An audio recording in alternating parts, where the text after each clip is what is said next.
Shawn Michaels is unbelievable. Why is that? Tell us about Shawn. He's just a phenomenal athlete. He can do anything. He's the best ever. That is what Ric Flair said about Shawn Michaels, and when a man like Flair says those words, the whole wrestling world stops to listen. Flair has wrestled almost everyone who ever stepped into a ring across 5 decades. He has seen wrestlers rise and wrestlers fade. He has seen champions crowned and champions forgotten within a single year. So when a man with that much experience picks his favorite wrestlers, people pay attention. This is not a list about fame. It is not a list about championships alone. It is a list about the traits that made someone unforgettable inside the ring. Toughness, psychology, honesty, heart. Flair judged every wrestler he ever faced by those simple rules, and only a small group of names ever truly passed the test. Before we count down that list, it helps to understand where Flair's own standards came from. In the winter of 1971, a young Ric Flair walked into a rustic barn outside Minneapolis, Minnesota, to attend a wrestling training camp run by promoter Vern Gagne. The camp was brutal. Alongside future stars like Ken Patera and the Iron Sheik, Flair endured a physical screening process so intense that trainees took more falls in their first few days than most wrestlers experienced in 25 years. Flair tried to quit twice. Both times, people around him refused to let him walk away. That early lesson in persistence shaped every judgment he would ever make about toughness in the years that followed. His look and his voice came from somewhere else entirely. In 1978, Flair feuded with the original Nature Boy, Buddy Rogers, a man known for his bleached hair, his deep tan, and his arrogant strut. Rogers looked Flair in the eye and told him there was only one diamond in the business, and Flair was looking at him. Flair adopted that same swagger, the same robes, and that same unshakable confidence, and he carried it into every single rivalry that came after. That mix of persistence, showmanship, and confidence became the foundation for everything Flair built afterward. He did not simply want to look like a champion. He wanted to feel like the only diamond in the room, the same way Rogers had once described himself. Every match Flair had for the rest of his career carried a small piece of that barn outside Minneapolis, and that handshake with Buddy Rogers, even when the fans in the crowd had no idea those two moments existed at all. Today we count down the 10 wrestlers who shaped Ric Flair's idea of greatness. Some of these choices will surprise you. Some of them will feel completely obvious, but every single one earned a permanent place in the story of the Nature Boy, and every single one forced him to ask himself what greatness really meant. Let's start at number 10. Number 10, Blackjack Mulligan. Long before Ric Flair became a household name, he was a young wrestler trying to survive the demanding territory system of the Carolinas. That is where he met a towering man from West Texas named Blackjack Mulligan, standing an imposing 6 foot 8 inches tall. Mulligan was loud, he was rough around the edges, and he quickly became one of Flair's closest friends on the road. The two men held the top 2 singles titles in the Mid-Atlantic territory at the very same time, the NWA United States Heavyweight Championship and the NWA Mid-Atlantic Heavyweight Championship. They traveled together constantly. They even owned a custom travel van together. That van became the subject of one of the funniest stories from Flair's early career. One morning, Mulligan's wife was getting ready to drive their children to church in that very same van. The problem was the van still contained leftover party gear, pantyhose, and other items from a long night on the road. Mulligan panicked and threw everything into a trash bag just moments before his family walked outside. It is a small story, but it shows just how close these two men really were away from the cameras. Being close friends off camera did not stop the business from turning them into bitter rivals on television. In the spring of 1978, Booker George Scott decided it was time for a major change. Mulligan needed to become the beloved hero of the territory. Flair needed to become its top villain. So the promotion built an angle that fans in the Carolinas would talk about for years afterward. During a television taping at the Rawl Studios in Raleigh, North Carolina, Flair showed off his newly won championship belt and began bragging loudly about his wealthy lifestyle. Then he did something deeply personal. He grabbed Mulligan's mustache and mocked him, telling the crowd that Mulligan's best years were long behind him. Mulligan did not hold back his response. He struck Flair with a real, heavy right hand that sent him flying across the entire studio set. From there, the storyline grew even more personal and even more painful to watch. Flair tore apart Mulligan's cherished cowboy hat, a personal gift from country music legends Willie Nelson and Waylon Jennings that carried no price tag because of what it meant to him. In return, Mulligan ripped apart Flair's custom peacock robe, an extravagant piece decorated with real feathers and valued at nearly $10,000 in 1978 money. Neither man was simply wrestling anymore. They were destroying things that carried real emotional weight for working-class fans watching at home. Years later, in August of 1984,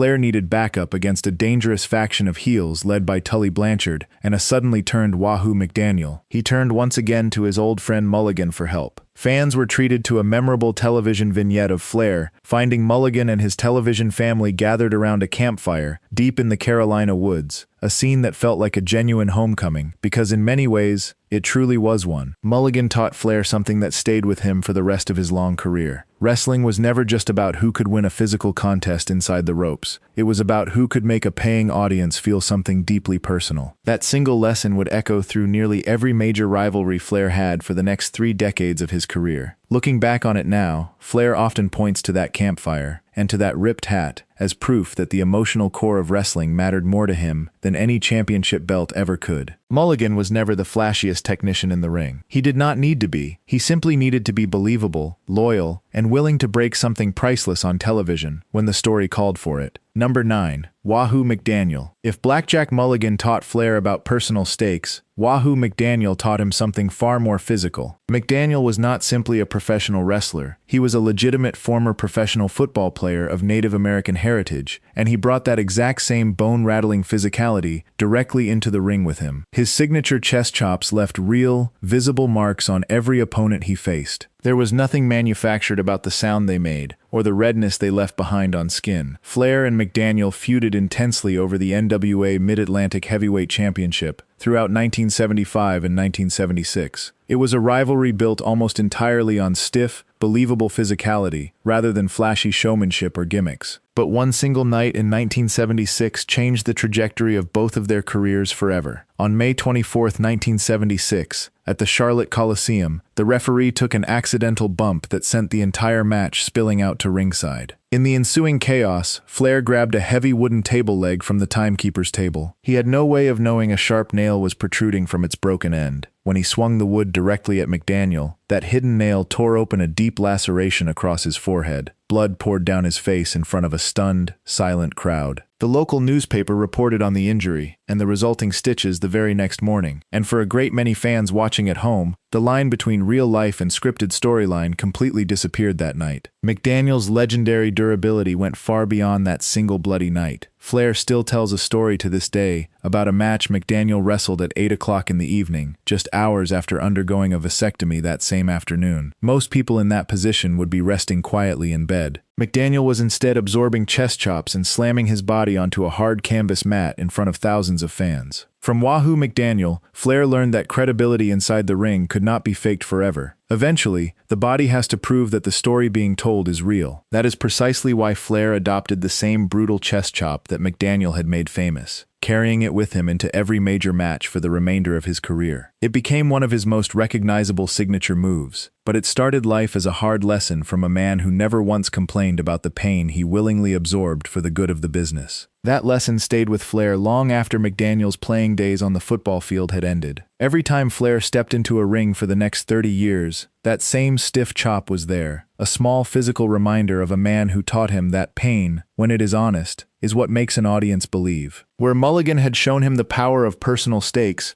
McDaniel showed him the power of a believable body. Both lessons would matter enormously once Flair reached the very top of the sport. It is worth remembering that none of this was about being reckless for its own sake. McDaniel was not trying to hurt anyone that night in Charlotte. He was simply trying to make the match feel real, and a hidden nail turned that intention into something far more serious than anyone involved had planned. Flair carried that memory carefully, using it as a reminder that even honest physicality carries genuine risk every single time two bodies collide inside a ring. Number 8. Harley Race. By the early 1980s, Ric Flair was no longer just a regional star, confined to the Carolinas. The NWA Board of Governors wanted him to become their long-term traveling franchise champion. But before that could happen, he first had to defeat the man who represented old-school credibility more than anyone else in the entire sport. That man was Harley Race. Race's reputation was built on legitimate, undeniable toughness. There was no gimmick required to hide behind. Fans genuinely believed Race could handle himself in a real fight if pushed, and that quiet belief made every single match he had feel dangerous and unpredictable. In November of 1983, Race and Flair were set to collide inside the very first Starrcade event. held at the Greensboro Coliseum in Greensboro, North Carolina, and billed dramatically as a Flair for the Gold. The build-up to their match included a $25,000 bounty that Race publicly placed on Flair's head weeks earlier. Two other wrestlers, Bob Orton Jr. and Dick Slater, followed through on that bounty by pile-driving Flair and giving him a kayfabe neck injury. Race hammered that injury home relentlessly in every promo leading up to the show, shouting to the crowd that Flair's neck was his entire ballgame heading into Greensboro. The match itself, contested inside a steel cage, became a brutal, physical battle of attrition. Race relentlessly attacked Flair's damaged neck with pile-drivers and headbutts. Flair, in turn, focused his own offense on Race's leg, methodically setting up his dangerous figure-4 leg lock. At one key turning point, Race attempted to lift Flair for a suplex and simply collapsed under his own weight, his leg too badly damaged from the earlier submission attempts. It was smart, logical, physically consistent storytelling, built entirely around real consequences that fans could track and understand. But here is something most fans never knew at the time this match actually happened. Before the show, Vince McMahon of the rival World Wrestling Federation secretly offered Race a staggering $250,000 to simply walk out with the championship belt and sabotage the entire event on his way out the door. Race said no without hesitation. He stayed loyal to the promotion and lost the title to Flair the honest, straightforward way in front of the Greensboro crowd. Was Flair's entire championship legacy only made possible because one man refused a $250,000 bribe behind the scenes? In a very real sense, yes, it was. Race's private decision protected the entire business at a moment when it could have collapsed under outside pressure. His integrity became just as important as his in-ring toughness that night, and that rare combination earned him Flair's permanent respect as the living definition of what a true world champion should represent. Race never spoke publicly about turning down that offer at the time. He simply showed up in Greensboro and did his job the right way, the same way he had done it for years across dozens of territories. Flair carried that example with him for the rest of his career. Every time he defended a championship, he thought about what it meant to protect the business rather than protect himself, a lesson that Race had taught him without ever needing to say a single word about it out loud. There is a reason Starrcade 1983 is still remembered as a turning point for the entire industry, rather than just a single title change. It represented a promotion choosing to trust its future to a new kind of champion, one who talked differently, dressed differently, and connected with fans in a completely different way than Race ever had. But none of that would have mattered if Race had walked out the door with the belt in his bag. His decision to stay is easy to overlook today, but Flair has never overlooked it. Number 7. Dusty Rhodes. Every great villain needs the perfect hero standing directly across from him, and for Ric Flair, that hero was Dusty Rhodes. Flair played the arrogant millionaire to perfection. He flew in private jets, wore custom-tailored suits, and bragged constantly about his gold Rolex watch. Rhodes played the exact opposite role with equal conviction. He proudly called himself the son of a plumber. He wrestled in simple polka-dot trunks and spoke directly to working-class fans who were struggling through genuine economic hardship at the time. This was not simply entertainment for entertainment's sake. It tapped into something real happening across the entire country during that era. Factory jobs were disappearing at an alarming rate. Automation was quietly replacing workers on assembly lines. Families were losing homes and losing their basic sense of financial security. Rhodes gave all of that quiet pain a genuine, believable voice on national television. On October 29, 1985, building toward that year's Starrcade event, Rhodes delivered his now legendary Hard Times promo. He directly connected the physical injuries that Flair and his Four Horsemen had caused him to the very real layoffs happening across American textile and automotive factories at that time. He spoke about genuine struggle with visible emotion, and fans across the Carolinas felt every single word land with real weight. Flair fired back with one of his most memorable and cutting lines, mocking Rhodes by declaring that Hard Times was actually trying to live like him, buying a Rolex watch, a limousine, and a private jet. Looking back at it now, the line sounds almost cold and dismissive.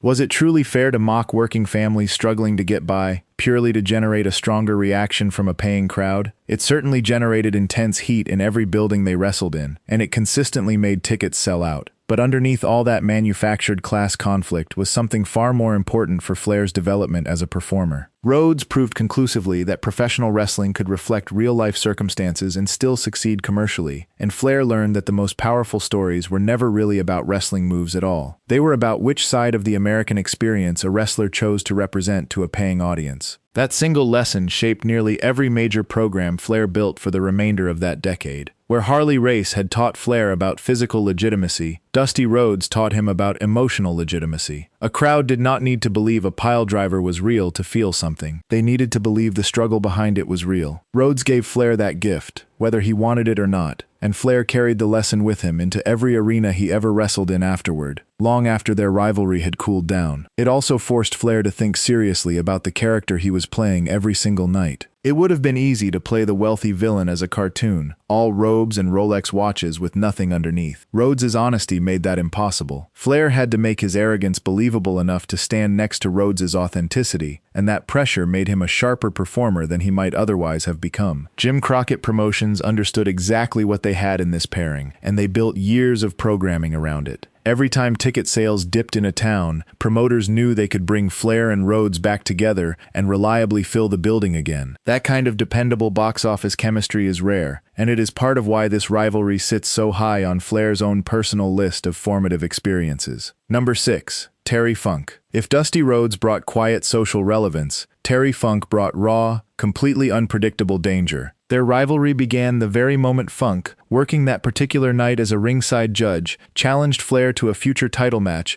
immediately after Flair's exhausting encounter with Ricky Steamboat at WrestleWar in 1989. When Flair dismissively brushed him off in front of the crowd, Funk attacked without any warning at all, pile-driving him violently through a ringside table. It shocked the entire audience, and instantly turned Flair into a deeply sympathetic hero overnight. Funk's style was nothing at all like the technical precision fans had grown used to seeing from Flair. It was chaotic. It was genuinely violent. During one especially disturbing moment on an episode of Clash of the Champions, Funk suffocated Flair with a plastic bag live on national television. There was nothing clean or predictable about stepping into a ring with him. Their rivalry reached its violent peak in an I Quit match on November 15, 1989, in Troy, New York. Funk specifically targeted Flair's previously injured neck throughout the match, screaming directly into his face and asking if he still remembered the pain from before. The match spilled out repeatedly into the crowd, over steel guardrails, and across multiple ringside tables. It only came to an end when Flair methodically wore down Funk's leg enough to lock in his figure-4 leg lock and force the submission. Should professional wrestling really rely this heavily on shock value and seemingly unscripted violence just to hold an audience's attention? It is a fair question to ask, especially by today's standards of the business. But there is no denying that Funk's total, unwavering commitment to his character made every single moment feel unpredictable and genuinely real to the people watching. Flair walked away from that entire feud with enormous respect for Funk, because Funk proved that Flair could do far more than clean technical wrestling. He could survive total chaos too, and still come out looking like a star. Funk never worried about looking graceful. He worried about looking dangerous. And to Flair, that willingness to sacrifice grace for believability was worth more than any perfectly executed sequence of holds. After years spent perfecting clean, technical matches against men like Race and Rhodes, Funk reminded Flair that sometimes the most memorable stories are the ones that feel like they could fall apart at any second. Their rivalry also proved something about Flair's own range as a performer. A wrestler who could work a slow, methodical hour with Ricky Steamboat one month and then survive a chaotic brawl with Terry Funk the next was not simply a great technician. He was a complete performer, capable of adapting to whatever style his opponent brought into the ring. Few wrestlers on this entire list tested that range as thoroughly as Funk did. Number 5. Sting. As the old territory system slowly faded away, and World Championship Wrestling rose to take its place, Ric Flair found a new kind of partner in a young, colorful wrestler, known simply as Sting. Their first major encounter came on March 27, 1988, at Clash of the Champions 1, a physically demanding 45-minute time-limit draw that instantly established Sting as a genuine future star of the promotion. At the time, Sting was working under a highly restrictive NWA contract, earning only $52,000 a year, despite regularly headlining major arena shows across the country. Flair personally noticed the obvious imbalance in that situation. He went directly to promoter Jim Crockett and successfully pushed for Sting to receive a meaningful raise. That single decision helped build a bond between the two men that would last for well over a decade afterward. Sting and Flair went on to anchor WCW's entire main event scene together for years that followed. Their story came full circle on March 26, 2001, when the two men wrestled the very last match in the entire history of WCW Monday Nitro, closing out an entire era of the business together, side by side.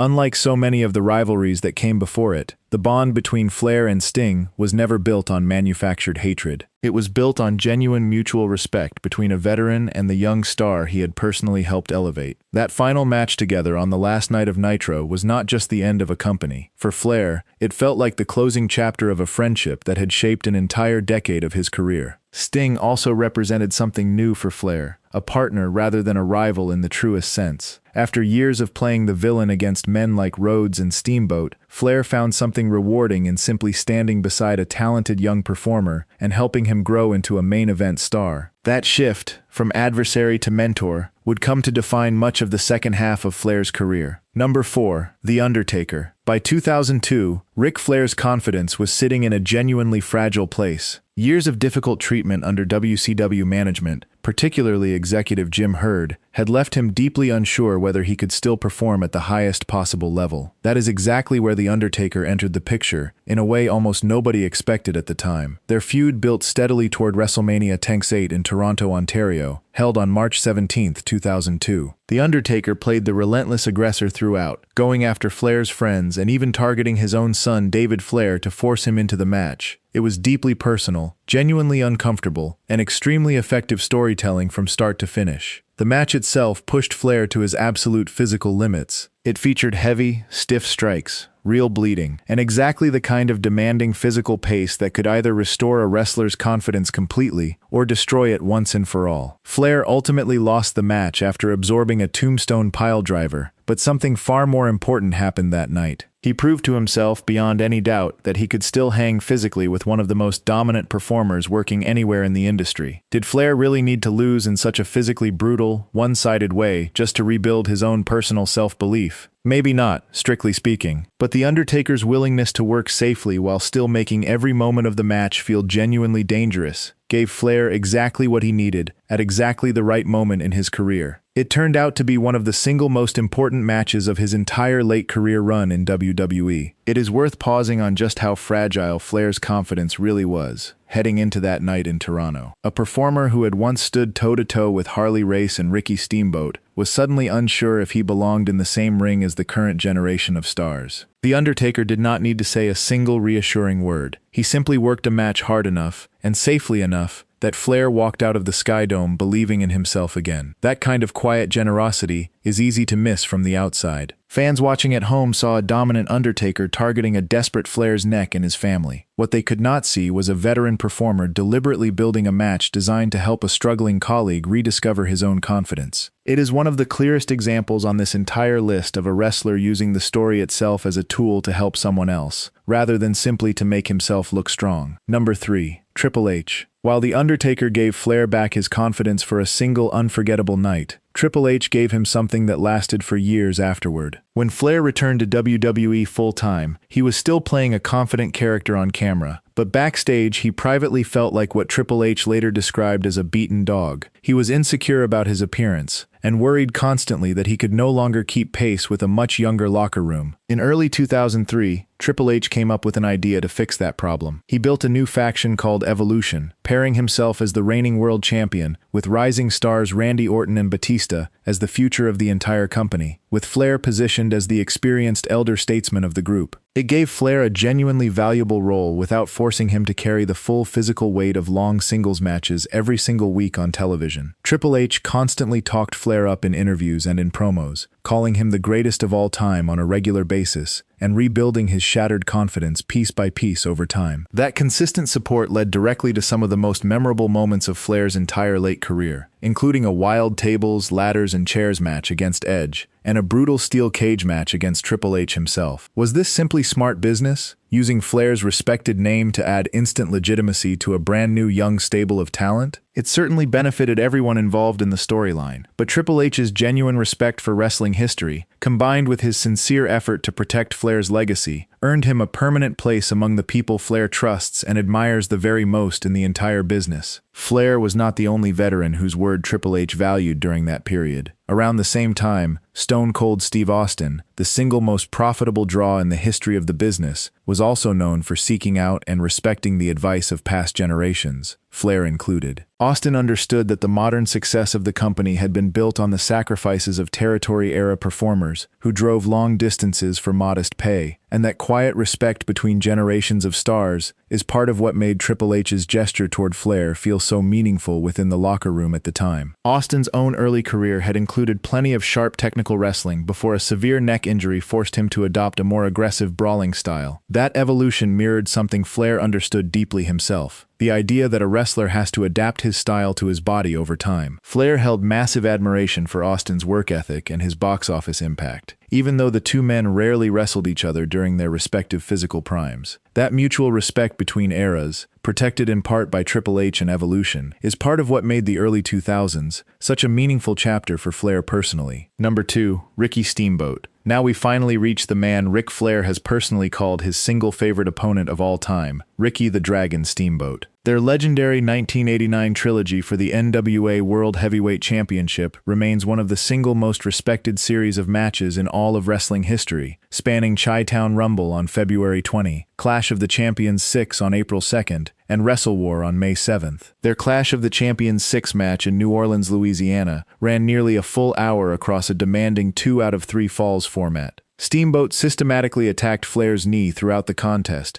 to neutralize his dangerous figure 4 leg lock, while Flair relied on his signature chopping style and sharp technical counters to consistently fight his way back into control. Neither man leaned on heavily scripted sequences to get through the match. They called much of it live in the ring, relying entirely on physical instinct and the immediate reaction of the crowd watching them. Their genuine commitment to realism extended far beyond the ropes of the ring itself. During the height of their rivalry, Steamboat once spotted Flair inside a local convenience store, which quietly broke an unspoken rule of the era stating that on screen, rivals should never be seen together casually in public. Instead of quietly leaving the store, Steamboat walked directly up to Flair, spun him around by the collar in front of stunned customers and the cashier, and loudly threatened him before storming back out. Flair was so genuinely unsettled by the encounter that he called Steamboat later that same night, just to make absolutely sure everything between them was actually fine. Steamboat laughed the whole thing off, explaining calmly that he was simply protecting their story for anyone who happened to be watching that night. Could two grown adults really believe that a theatrical stunt inside a convenience store was truly necessary just to protect a wrestling storyline from prying eyes? By the strict standards of that era, they clearly did believe exactly that. That extraordinary level of dedication to realism is precisely why Flair has never once stopped praising Steamboat publicly as the single most complete opponent he ever stepped into a ring with across his entire career. Their 1989 trilogy is still studied today by wrestlers trying to understand what pure ring psychology looks like. There were no gimmicks involved, no props, and no interference from outside the ring. Just two men, a crowd, and a story told entirely through leg selling and technical counters. Flair has said many times that if he had to teach someone what a great match looked like, he would simply show them Clash of the Champions 6 and let the tape speak for itself. What made Steamboat truly unique on this list is that he never needed manufactured controversy or shocking violence to hold an audience. He proved that the oldest tools in wrestling, a targeted body part, a well-timed counter, and a crowd fully invested in every near fall, could still produce the best matches of an entire era. That simplicity is exactly why Flair calls him his favorite opponent, rather than simply his toughest or his most famous. Number 1, Shawn Michaels. And now we finally arrive at the man Ric Flair has personally called the greatest in-ring performer of all time, Shawn Michaels. Their story reached its emotional peak at WrestleMania X7, March 30th, 2008, in Orlando, Florida, inside a match built entirely around one brutal stipulation. Whoever lost this particular match would be forced immediately into permanent retirement from the ring. Michaels genuinely did not want this assignment at all. In a promo widely known as the Old Yeller speech, he compared the visibly aging Flair to a beloved old dog that needed to be put down purely out of mercy for its own good. Flair did not take that comparison quietly for even a moment. He slapped Michaels hard across the face twice in a row and shouted back defiantly that he had his own version of Old Yeller waiting for him that night. The match that followed was carefully constructed to highlight absolutely everything Flair still had left in the tank physically,